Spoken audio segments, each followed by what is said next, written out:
Hello dear students, today we are going to discuss the last article in this chapter wave optics, that is resolving power of microscope and resolving power of telescope, and the last one is radio telescope.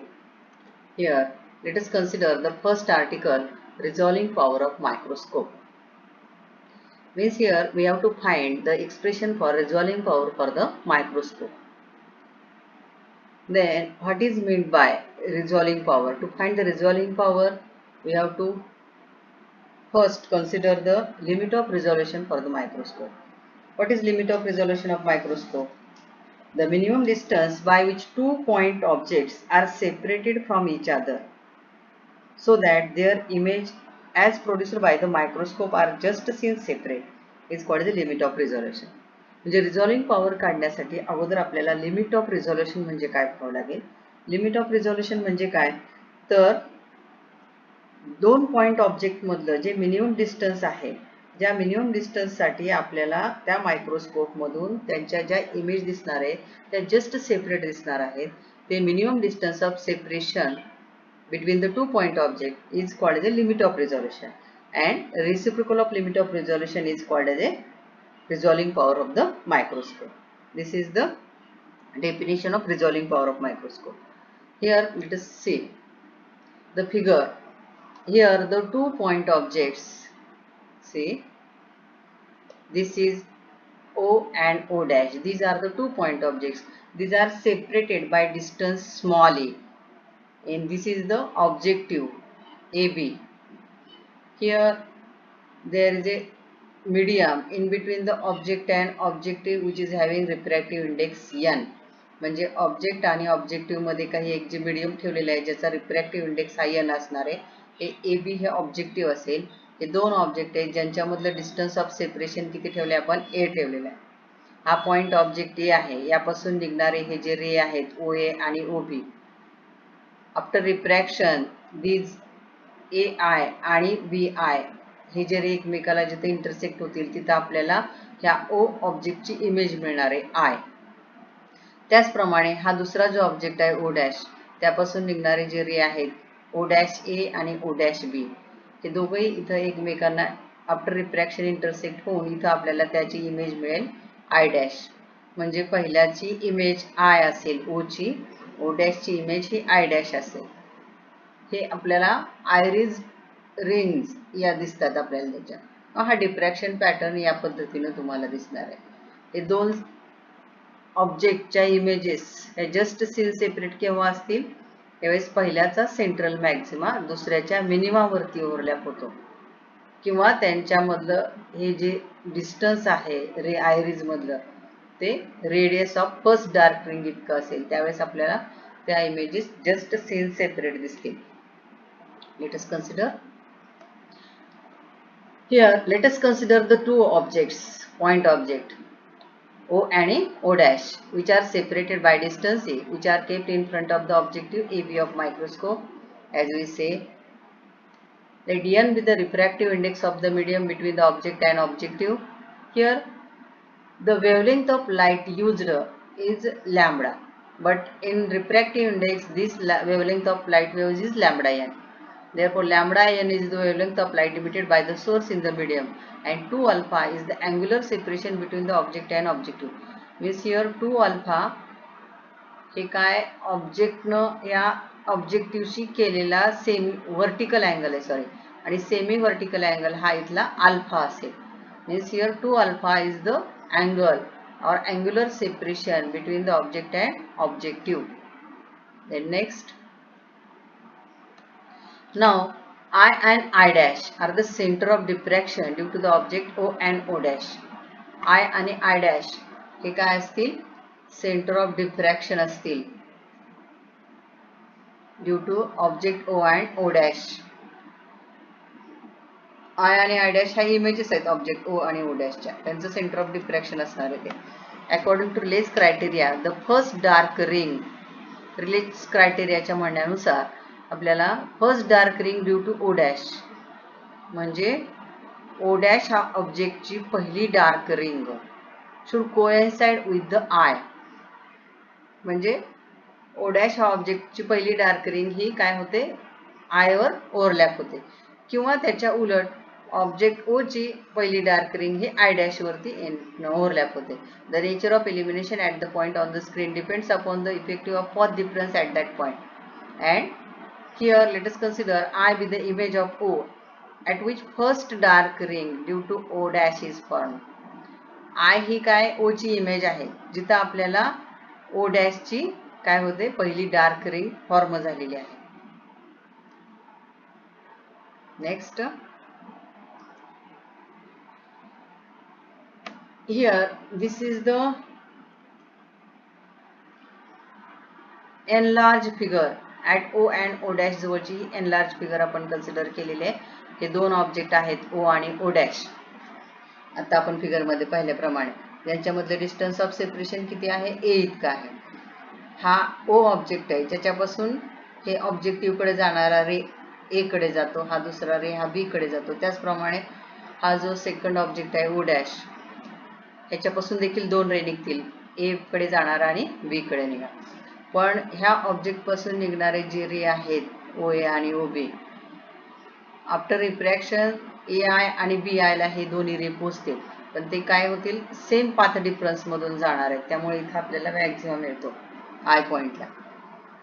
त्याच पद्धतीनं O dash पासून निघणारा BI आणि हा इकडून AI आणि BI ला जाणारे सेम पाथ डिफरन्स ट्रॅव्हल करतील, मात्र यांच्यामधला पाथ डिफरन्स हा O dash A minus O dash B असेल.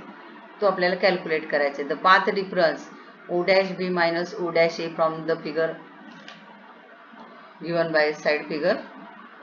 Here the region O and O dash are enlarged as shown in figure. Before we can prove that, therefore here we can prove that the path difference O dash D plus O dash C is equal to 2A sin alpha. त्याच्यामधला path difference आपल्याला 2A sin alpha घेता येईल. म्हणजे O dash A minus O dash B हा काय घेतलेला आहे, O dash D plus O dash C. कशा पद्धतीने घेतलेला आहे, ह्यांच्यामधला हा सेमी व्हर्टिकल अँगल 2 अल्फा आहे, म्हणजे हा अल्फा असेल, हा देखील अल्फा असेल. आपण इथून परपेंडिक्युलर टाकले तर O डॅश B प्रोड्यूस आणि हा O डॅश A हा बॅकवर्ड प्रोड्यूस केला, याच्यावरती परपेंडिक्युलर टाकले. हा आपल्याला काईटची फिगर दिसणार आहे पतंगासारखी. हे दोन्ही 90 डिग्रीचे अँगल आहेत. According to geometry of figure हा देखील अल्फा होईल, हा अल्फा होईल. साइन अल्फा घेतला आपण तर O dash D divided by O dash C. त्याचप्रमाणे इथला साइन अल्फा घेतला तर O dash C divided by O dash O. हा अँगल तुमचा A आहे, सॉरी हे साइड A असणार आहे, त्यामुळे इथला साइन अल्फा तुम्हाला मिळेल. त्यावरून आपल्याला O डॅश D ची व्हॅल्यू मिळेल A sine alpha. O dash C देखील काय मिळेल, A साइन अल्फा मिळेल. आणि त्यामधला path difference A sine alpha plus A sine alpha म्हणजेच 2A साइन अल्फा. या पद्धतीने आपल्याला घेता येईल. नेक्स्ट,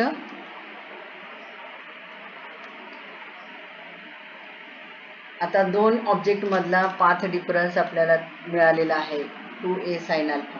याच्यामध्ये आपल्याला रिझॉल्विंग पॉवर काढण्यासाठी for microscope with the pair of non luminous object आणि microscope with the pair of luminous object दोन बाबतीमध्ये कन्सिडर करायचं आहे.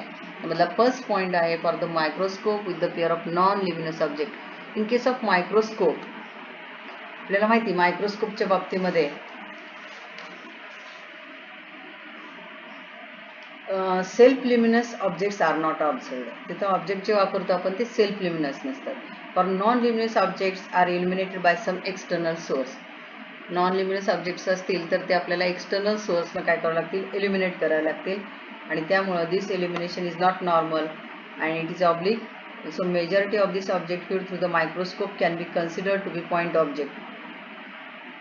Then here the wavelength of light in the medium of refractive index n here used is lambda n. According to refractive index equation काय आपल्याकडे equation n is equal to lambda divided by lambda n. त्याच्यावरून value आपल्याला मिळेल lambda n is equal to lambda divided by n. तर lambda is the wavelength of light in air and path difference at the first dark ring is lambda n. हा आपल्याला तिथला path difference मिळेल. त्याच्यावरून equation 1 आपण घेतलेला आहे, त्यांच्यामधला पाथ डिफरन्स हा ट्वाइस A साइन अल्फा आहे. This twice A sine alpha which is equal to lambda n means lambda divided by n. Means याच्यावरून आपल्याला काय घ्यावं लागेल, ए ची व्हॅल्यू काढता येईल. ए म्हणजेच लिमिट ऑफ रिझोल्युशन आहे. ते काय मिळेल, A is equal to lambda divided by twice N sine alpha. Means here A is equal to lambda divided by N sine alpha म्हणजेच न्यूमरिकल ॲपर्चर आहे, म्हणजेच twice of numerical aperture. Here N A is the numerical aperture. आणि मग resolving power म्हणजेच काय असतं, reciprocal of limit of resolution म्हणजेच 1 divided by A. त्याच्यावरून आपल्याला रिझॉल्विंग पॉवर फॉर मायक्रोस्कोप मिळेल twice N sine alpha divided by lambda किंवा twice numerical aperture divided by lambda. This is the equation for resolving power for the pair of non luminous objects. Non luminous ऑब्जेक्ट्ससाठी आपल्याला हे resolving पॉवरचं equation मिळेल. Then next, in case of microscope with self luminous point object. आता काही वेळेस आपण जे ऑब्जेक्ट वापरतो ते सेल्फ लिमिनस असतात. त्या बाबतीमध्ये आपल्याला for the luminous self luminous ऑब्जेक्टसाठी path difference between the extreme rays at the first dark ring, हा आपल्याला त्यांच्यामधला एक्स्ट्रीम रेज मधला पाथ डिफरन्स काय मिळतो, 1.22 लॅम्बडा आहे. आणि according to the equation limit of resolution from first equation twice a sine alpha, हा त्याच्यामधला पाथ डिफरन्स आहे, विच इज इक्वल टू काय असेल 1.22 lambda n. 1.22 lambda n means 1.22 divided by lambda divided by N, as lambda N is equal to lambda by N असेल. Therefore याच्यावरून आपल्याला ए ची value मिळेल. ए इज इक्वल टू काय मिळते, 1.22 lambda divided by 2n sine alpha. Means here this is the limit of resolution. Next, A is equal to मिळेल आपल्याला 2 न डिवाइड केलं तर हा फॉर्म्युला मिळेल 0.61 lambda divided by N sine alpha, means 0.61 lambda divided by numerical aperture. This is the limit of resolution. Means resolving power which is given by काय, reciprocal of limit of resolution. Reciprocal of limit of resolution means 1 divided by a. 1 upon a means हे आपल्याला इथं 2n sine alpha divided by 1.22 lambda मिळेल, म्हणजेच twice of numerical aperture divided by 1.22 lambda मिळेल. किंवा हेच equation आपल्याला या पद्धतीने मिळेल, n sine alpha divided by 0.61 lambda numerical aperture divided by 0.61 lambda. This is the equation for the microscope with self luminous object. Then next,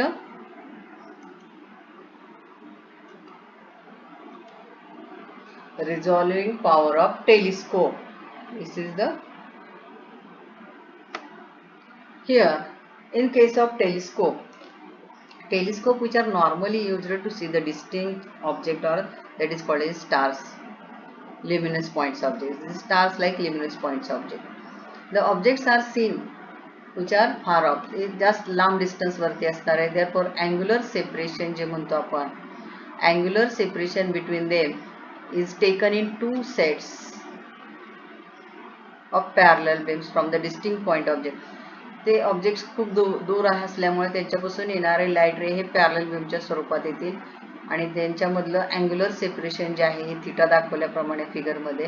this is the objective of the telescope आणि these are falls on the objective at an angle theta which are made out to fall the objective AB of telescope as shown in figure. Resolving power of the telescope can be defined as, आपल्याला resolving power telescope ची म्हणता येईल reciprocal of least angular separation between the object that are just resolved.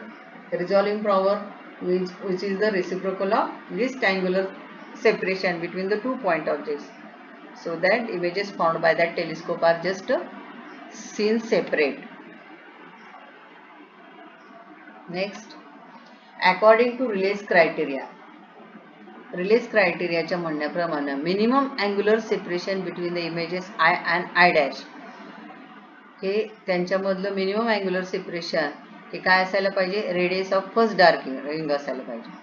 The path difference between the extreme rays at the first dark ring here is given by 1.22 lambda, and if D is the aperture which is diameter of the objective of telescope, then here BI dash minus AI dash extreme ray मधला path difference हा approximately काय असेल, diameter into angular separation between these two rays means d into theta, which is equal to path difference 1.22 lambda. means here theta is equal to म्हणजेच आपल्याला limit of resolution घेता येईल 1.22 lambda divided bye D मिळेल. म्हणजे रिझॉल्विंग power हे काय असणार आहे, reciprocal of limit of resolution. means here r is equal to 1 upon theta means d divided by 1.22 lambda. And here from this equation, this is the equation for resolving power of the telescope. काय असेल, diameter divided by 1.22 lambda. lambda is the wavelength of light used. means here त्या equation आपल्याला काय सांगता येईल, resolving power depends upon the diameter or aperture of the telescope and wavelength of light used. means here to increase the resolving power of telescope, diameter must be large, is larger diameter objective used. Also